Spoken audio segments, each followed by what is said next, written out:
Donald Trump said Canada needs America. He said it more than once. He said it on Truth Social. He said it in the Oval Office.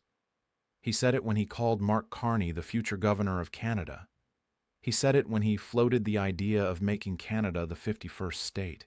He said it when he slapped 25% tariffs on Canadian goods and told the world that America was done being taken advantage of. He said Canada needs America. But what he never said, what no one in the White House ever explained to the American public, is what America needs from Canada. And the answer to that question is not a talking point. It is not a political opinion.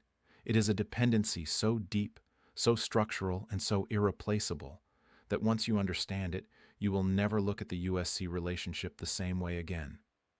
Today we are going to go through 7 things the United States cannot function without from Canada. Not 7 things America buys from Canada. Not 7 things that are nice to have. 7 things that if they stop flowing across that border tomorrow would American agriculture, darken American cities, shut down American refineries, ground American defense, and send food prices into a spiral that would make the current inflation crisis look like a rounding error. Every number in this breakdown is sourced. Every claim is traceable. And by the end, the question will not be whether Canada needs America. The question will be which country should be more afraid of losing the other. Number 1, potash. This is the one almost nobody talks about, and it is arguably the most dangerous dependency of all. The United States consumes approximately 5.3 million metric tons of potash every year. Potash is a fertilizer. It is one of the 3 primary nutrients, along with nitrogen and phosphorus, that every major crop on Earth requires to grow. Without potash, corn yields collapse, soybean yields collapse, wheat yields collapse. And when those yields collapse, food prices do not just rise, they detonate. Here is the problem. The United States produces only about 400,000 metric tons of potash domestically. That is roughly 7.5% of what it needs. The other 92 to 95% is imported. And of those imports, 83 to 85% come from one country, Canada, not from a basket of countries, not from a diversified supply chain. From Canada, specifically from Saskatchewan, where Nutrient Limited operates 6 mines with over 20 million tons of annual capacity, and where BHP is building the Jansen mine, a $4.9 billion U.S. project expected to begin production in late 2026 that will become the largest pod mine on the planet. Canada holds the world's largest potash reserves, 1.1 billion tons, roughly 30% of the global total. Canada accounts for over 40% of all potash exports worldwide, and Trump threatened very severe tariffs on Canadian fertilizer. RBC called it self-defeating. Discovery Alert, an Australian commodity intelligence firm, published a full analysis in 2026, calling it America's fertilizer fault line and warning that the U.S. has a self-inflicted vulnerability driven by policy inaction rather than geological constraint. The United States has pod ash reserves in New Mexico and Utah. It simply never developed them. And building a new mine takes 7 to 15 years. That means even if the U.S. started today, it would not close the gap until the mid-2030s. Until then, every American farm depends on Saskatchewan, and Trump tariffed it. The Iran war made this worse. The Strait of Hormuz's closure blocked 45% of global sulfur supply.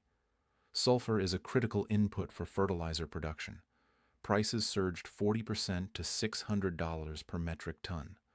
According to Barron's, Qatar declared force majeure in LNG. PBS reported in March 2026 that the planting season is now that the fertilizer was not arriving. The Carnegie Endowment warned that even after the war ends, restarting fertilizer supply chains could take weeks at the exact moment American farmers need to plant. And the only country with enough potash to fill the gap is the country Trump is fighting a trade war with. Number 2, crude oil. Forbes published a story on April 22, 2026, with a headline that should have been a wake-up call for every American policymaker. Canada responsible for record 61% of U.S. oil imports. According to Forbes' analysis of U.S. Census Bureau data, Canada accounted for 60.88% of all U.S. oil imports in 2025. That is the first time any country in the modern era has accounted for 60% or more of America's oil imports. The total value was $85.39 billion out of $140.26 billion in total U.S. oil imports. The United States produces roughly 13 million barrels per day domestically. But here is the critical detail that almost nobody understands. American refineries, most of which were built decades ago, are designed to process heavy crude oil. American domestic production is predominantly light sweet crude, a cleaner oil that many U.S. refineries cannot efficiently process. Canada produces heavy crude. Specifically, Alberta's oil sands produce the exact grade of oil that American Gulf Coast refineries in Texas, Louisiana, and Illinois were built to handle. Without Canadian heavy crude, those refineries either run at reduced capacity or shut down. There is no domestic substitute. There is no quick switch. The infrastructure does not exist. And with the Strait of Hormuz's blockade choking global oil supply and Brent crude above $17 per barrel, Canadian oil is not just important to America. It is the single largest buffer keeping American gas prices from going even higher than they already are. Forbes explicitly warned that disrupting the USC-Canada energy relationship could carry tangential costs to the U.S. economy, and that oil alone accounts for 22% of the value of everything the U.S. imports from Canada. Number 3. Uranium. Canada is the world's second-largest uranium producer, accounting for 24% of global production in 2024, according to Natural Resources Canada. Kimco, headquartered in Saskatoon, Saskatchewan, controls approximately 15% of global uranium supply. And according to the Canada Energy Regulator, 1/3 of all uranium purchased by U.S. nuclear utilities comes from Canada. The United States operates 93 commercial nuclear reactors across 28 states. Those reactors generate roughly 20% of America's total electricity. 1/3 of their fuel is Canadian.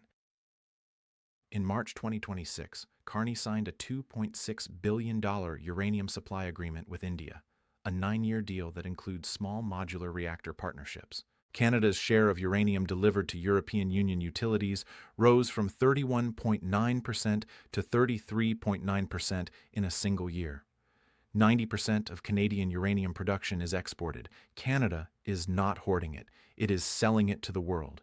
And if Canada decided to prioritize India, Europe, and Asia over the United States, dozens of American nuclear reactors would face fuel supply challenges within 12 to 18 months.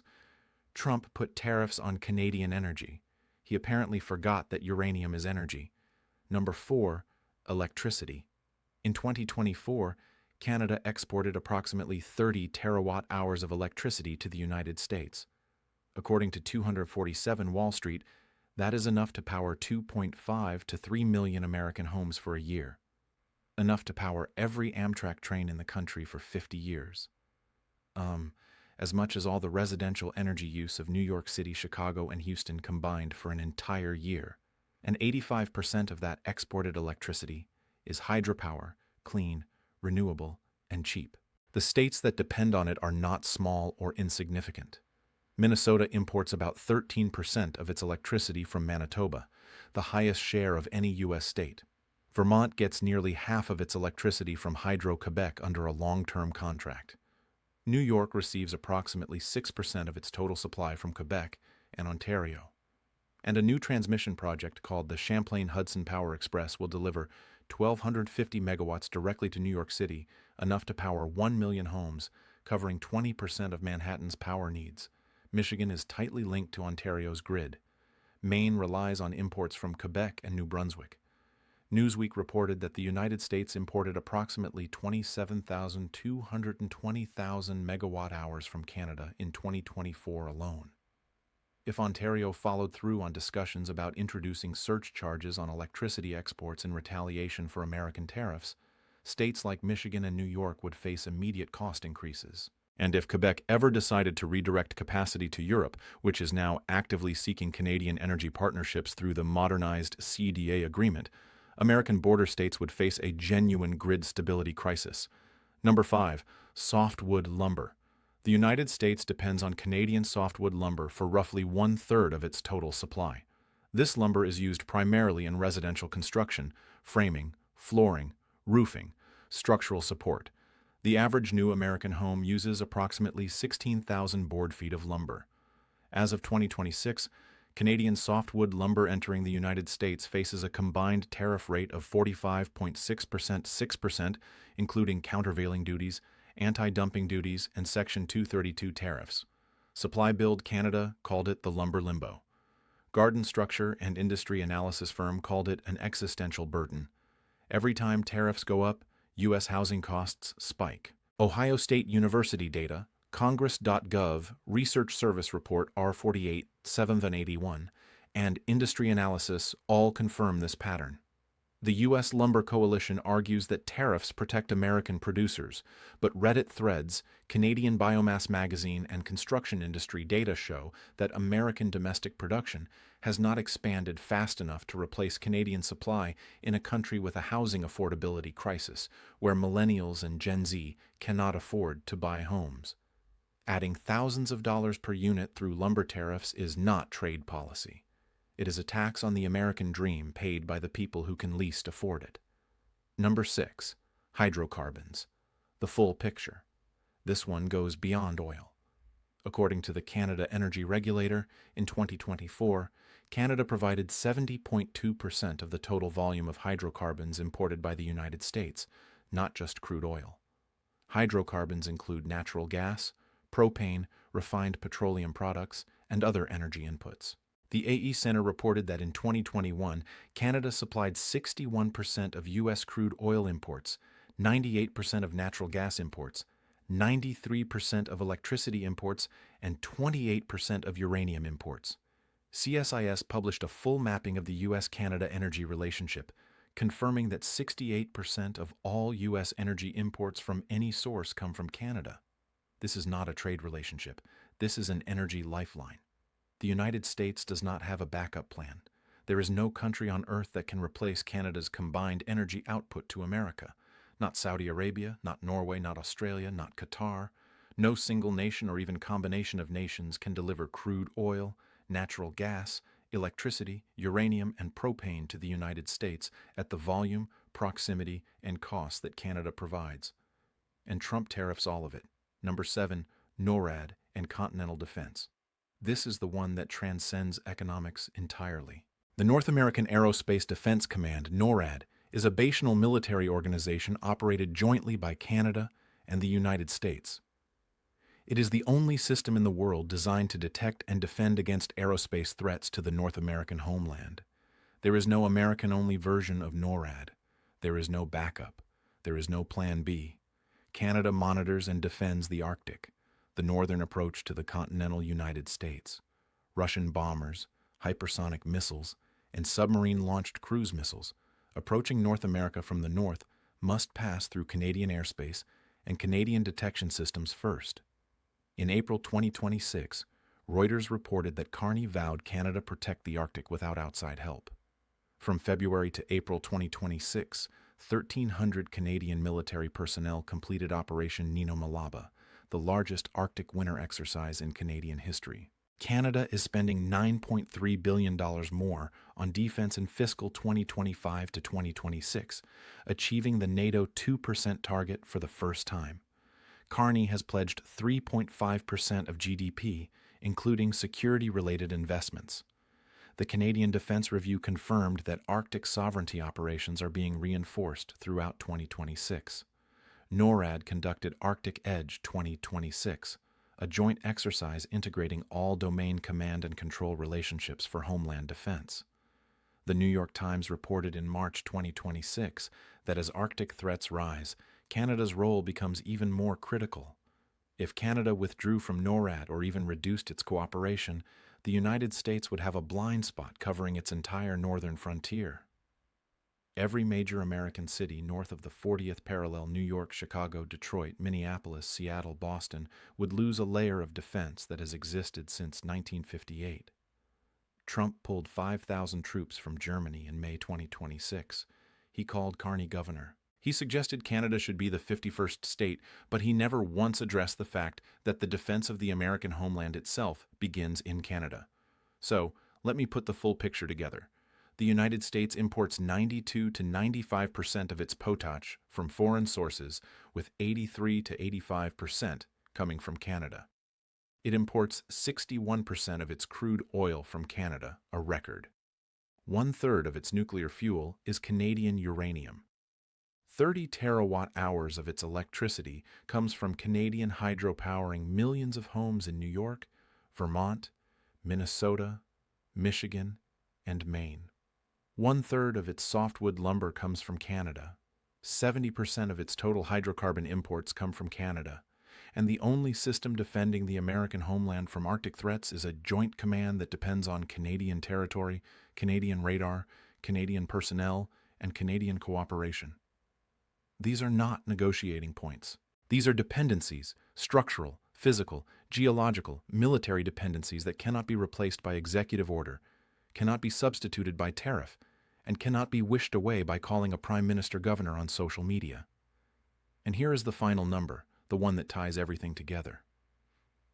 According to the U.S. Census Bureau, total U.S.-Canada bilateral trade peaked at $79.8 billion in 2022. Even after 3 straight years of decline driven by Trump's trade war, bilateral trade still runs at over $600 billion annually.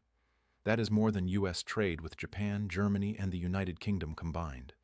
Mark Carney told Reuters on April 19th, "Many of our former strengths based on our close ties to America have become weaknesses that we must correct." He told the BBC, "It is not a case of the United States dictates the terms." He told 47 European leaders in Armenia, "We are not destined to submit to a more transactional, insular, and brutal world." And on May 5th, he appointed a war crimes prosecutor as Canada's commander-in-chief. Canada is not threatening the United States. Canada is diversifying away from it. Non-U.S. exports surged by $33 billion in 2025. Oil is flowing to China through Trans Mountain. Uranium is going to India. Electricity partnerships are being built with Europe. 3 new trade deals, Mercosur, ASEAN, India, are being finalized before year-end. A $2 billion sovereign wealth fund is open for business.